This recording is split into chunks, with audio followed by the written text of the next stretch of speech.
So in 2006, I accepted a position as a show diver at Ripley's Aquarium of the Smokies in Gatlinburg, Tennessee.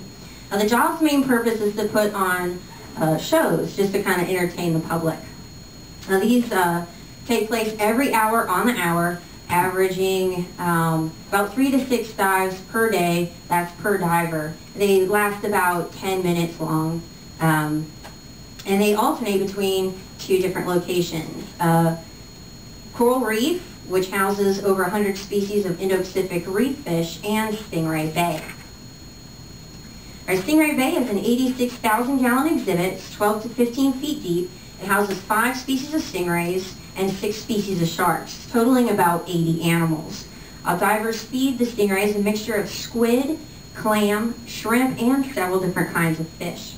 These, like I said, the shows last about 7 to 10 minutes, and they're both educational and entertaining. But due to bad press, a lot of people had the wrong impression about stingrays, and most believed that they were very dangerous animals. My objective quickly became to show people the stingray's true gentle nature, their intelligence, and grace. To achieve this, I decided to train the stingrays to perform natural behaviors with me during the dive shows.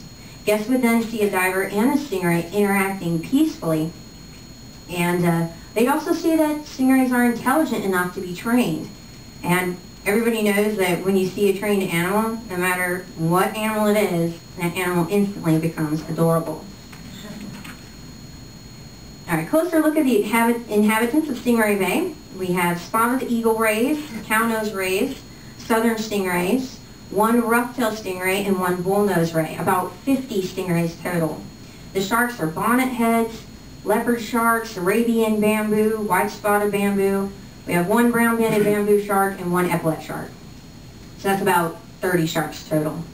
I decided to use the cownose rays exclusively for this experiment just because of their social nature. They were always the first ones to come on up to the divers upon entering the water. So from now on, when I say ray or stingray, I'm talking about the cownose ray. Ripley's Aquarium of the Smokies is dedicated to exhibiting natural-looking habitats where the animals, as long as they are healthy, have little to no interference from humans. However, I was able to conduct a limited-time training experiment with the rays. Now, I'm only one of 3 to 6 divers, so there was going to be no chance for consistency. I was unsure if the rays could tell us divers apart, but I made sure that I was very consistent with them and pretty much just hoped for the best. Now, I only had a 10-minute time frame to work with, so there's really no way to get around that. It was going to be about a 10-minute dive show. I wasn't allowed to take any foreign objects into the exhibit, so I couldn't bring a target in or anything like that. And also, just being underwater had its own difficulties. Hard to move around quickly, wearing a mask on my face so I don't have any peripheral vision, and the rays could easily sneak up on me because of that. A little bit more on that in just a moment. But with so many animals on the exhibit wanting food from me, getting the attention of just 1 stingray might be really difficult. All right, so these were a lot of obstacles that I had to overcome, so I had to get really creative. For a target, I just used an outstretched palm. I had to remain in contact with the ray at all times because they were very hard to tell apart, and I couldn't really chase a stingray around the exhibit trying to give them a reinforcement. So my primary reinforcements were pretty much taken care of, as the shows already consisted of a diver hand-feeding the animals. I had a nice variety to work with, so that gave me a variable reinforcer, and the squid and fish are pretty easy to tear in half or feed a couple at a time, so I also had a variable amount. I didn't always have a primary reinforcement at the ready, and more than once another ray was able to sneak up and steal it out of my hand before I could get it to the ray I needed to reinforce. So I needed a way to communicate to the rays that a reinforcement was on the way, or a bridge. Now, I did on occasion say, "Good stingray," but I really did need something a little bit more substantial than that. So I used the back of my right hand kind of like a perch and just allowed them to kind of wait right there. That was just a signal, just hold on a minute, that reinforcement is coming. So that also allowed me to use a variable schedule. I also wanted at least 1 secondary reinforcer, and I decided on tactile, as the rays are very social. I had to make sure that it was something that the other divers weren't going to do during their dive shows.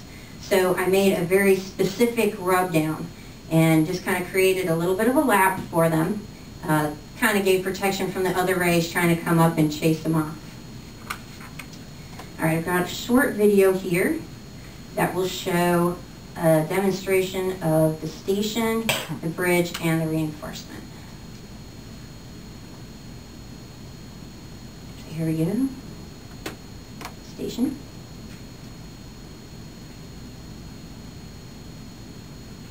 Wait for it. There we go.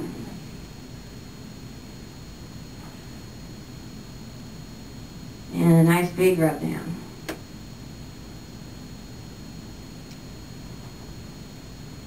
All right. So, now I have everything I need, but what do I want them to do? So I spent a lot of time actually observing the rays and trying to visualize what would look good to the audience. And as this was an experiment, I really didn't have anything to lose. So I just kind of tried different things. So the rays were my team, and I was able to adjust what they were comfortable with, and I never tried to get them to do something that they didn't want to do. Choosing a single ray to work with so many crowding around me actually became pretty simple. Invariably, if I just waited, one would kind of glide up to me real gracefully about at my elbows. So I could very easily just reach out and station it. I'm not going to try to station one that's all crazy around my face or trying to station on my hands. So it was pretty easy to go ahead and pick out one to work with. But throughout the experiment, I thought of different things that I could do with the rays. The video that I'm about to show will show you the progression of the training. The first thing I needed from them was forward momentum. Now remember that I needed to remain in contact with the rays at all times. And there is an aha moment caught on the video, so I'll let you know when that is coming up.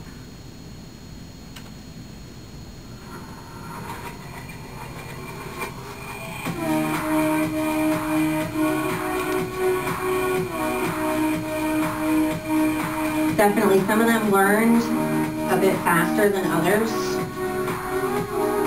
and some of them would do certain behaviors better than others. So some of them earned nicknames like Diver. So there was one that would dive down with me very easily.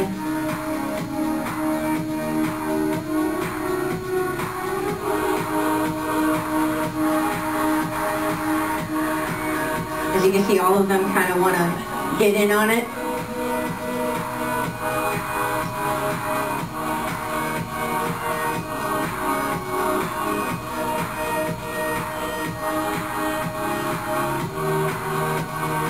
Now this one's having trouble following the back of my hand. It did take some of them a lot longer to learn to follow the back of my hand than it did the palm. Others just took to it immediately.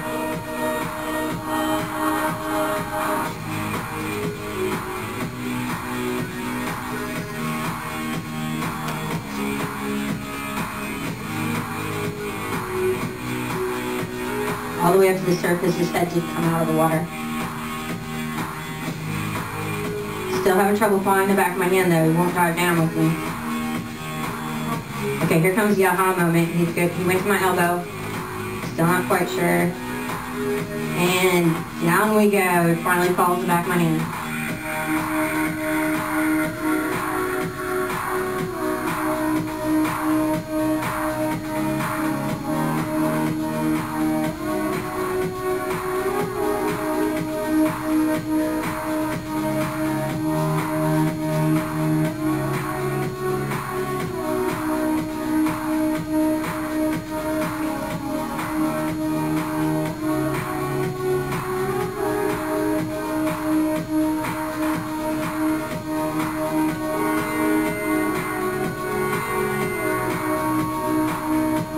I got this idea from actually watching them. They would twist and swim upside down and in circles. Just, they're very acrobatic.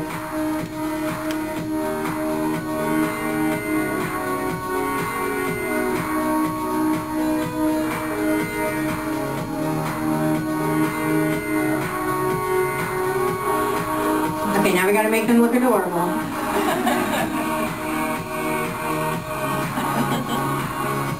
And this one actually did this on their own.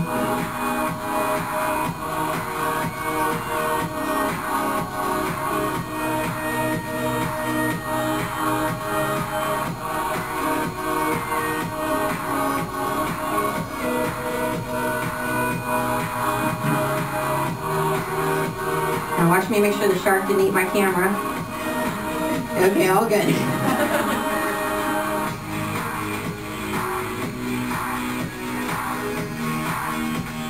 And they were just so quick to adapt.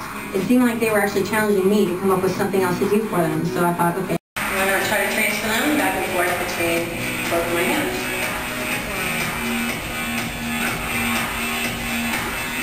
Or I have two hands, one on two stingrays.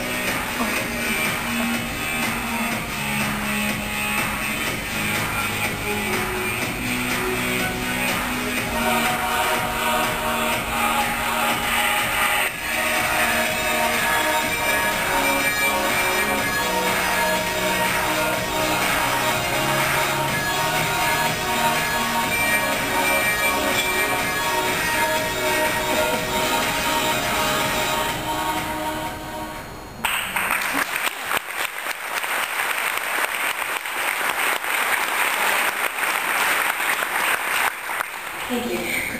So this training experiment was much more successful than I ever thought possible.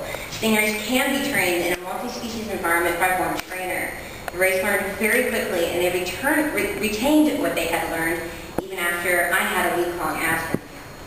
Now, this type of training could be used for husbandry behaviors. This became quite apparent when I accidentally stepped on a stingray's tail while getting into Stingray Bay. And this was just a short while after this project began. I was able to immediately station the ray and get a good look at the tail, which fortunately was not broken or badly damaged.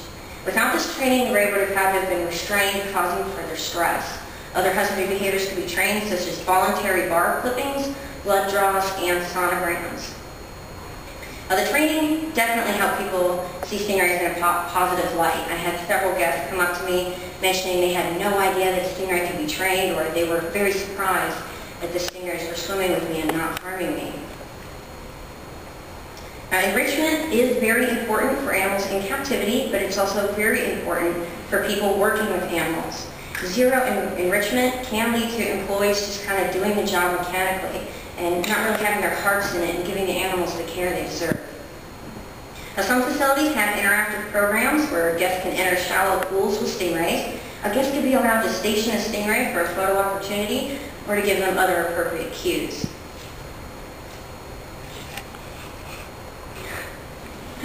Thank you to Ripley Aquarium for allowing me to conduct this temporary training experiment. Another huge thank you to many of my coworkers who helped me capture this amazing experience on video. Thank you, IMATA, for allowing me to share this with you. I hope many more stingrays out there will get a similar opportunity to show people how wonderful and graceful they are while enriching both their lives and their caretakers' lives. Thank you.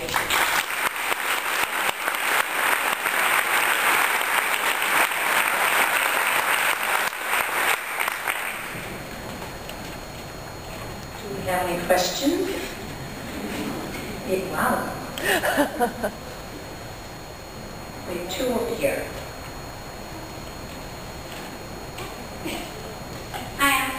Sure. My question is, did you single out one of the cow-nosed rays, or did you do multiple of them, and how did you keep track of the reinforcement that you were able to give them? Was this their primary feeding, or did they have other opportunities to eat? Each dive show, we're given just a regulated amount of food that they're going to get each dive show, and that's going to be every other hour. So they're fed 6 or 7 times a day. But then they get a 35-pound bucket at the end of the night. So it's not their primary food. After the dive shows, we also go up to the shallow end and feed different stingrays up there at the shallow end. We're not allowed to feed the spotted eagle rays in the deep end. So they each get an opportunity to eat some in the deep end, some in the shallow end. But with the cow-nosed rays, they were constantly being moved into a medical pool and back out into Stingray Bay. We were doing a medical study with the University of Tennessee. So they were constantly coming in and going out, and it was obvious who the new ones were because they were like, what are you doing? But they actually caught on really quickly. So I was definitely working with different cow-nosed rays. A couple of them I could tell apart if they had a star or a freckle or something, so I knew who I was working with. Some were really light in color, so I had like nicknames for some of them to help me keep them apart. But most of the time, I had no idea which one I was working with. My question is along those lines as well. So when you engaged the animals and got into the pool, did you just let them come to you, and did you ever have problems with there's 6 rays that want to work with you, but you can only work with one? Absolutely, you can work with 2. And then also when you leave, when you're ending in session, Sometimes I would try to spread it out so I could have food for the whole session. Other times I'd just go ahead and feed out in 5 minutes, and I'd work with them even without the primary reinforcement, and they still wanted to do it. They wanted to follow my hand. They wanted to play. At least that's what it seemed like. Not to anthropomorphize or anything. But they were like excited about it. They wanted to do it. Choosing which one I was going to use, a lot of times one would come up to me. Like the example of the station that I had, there was just one ray that came up to me and said, I went ahead and stationed it. But then you could see I was being followed by like 15 rays all at the same time. But I just had to keep my focus on that one. That's why I made sure to stay in contact with that one. And I just tried to ignore the others. And they would steal from each other too. If I was stationing one, another one would come up and kind of scare that one away and say, take the station. So I tried to not allow that, but yeah. Hi, CJ. Mike Wolf from City San Antonio. Just out of curiosity, did you notice any sort of, or maybe the other divers notice any sort of generalization of these animals come and solicit these sanctioned divers that were in the pool? You said you were one of a group of divers. Right. Yeah, I did notice that some of the cow-nosed rays were definitely going up to the hands of some of the other divers. And I worried about that because I was worried about the whole consistency thing. But I just hoped that they could tell me apart from the other divers. Did it get to the point where you had any kind of management plan for that, or was that really not managed? Since this was just a temporary thing, it really wasn't a big deal. Just when it was over, it's over. Awesome, thank you. any other questions for CJ?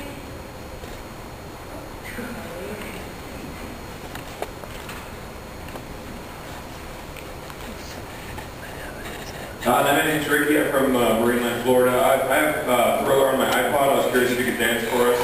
Show us all how you can dance. I don't think we have time for that. I think we do. Make time later. Yeah, I'll show you some moves later.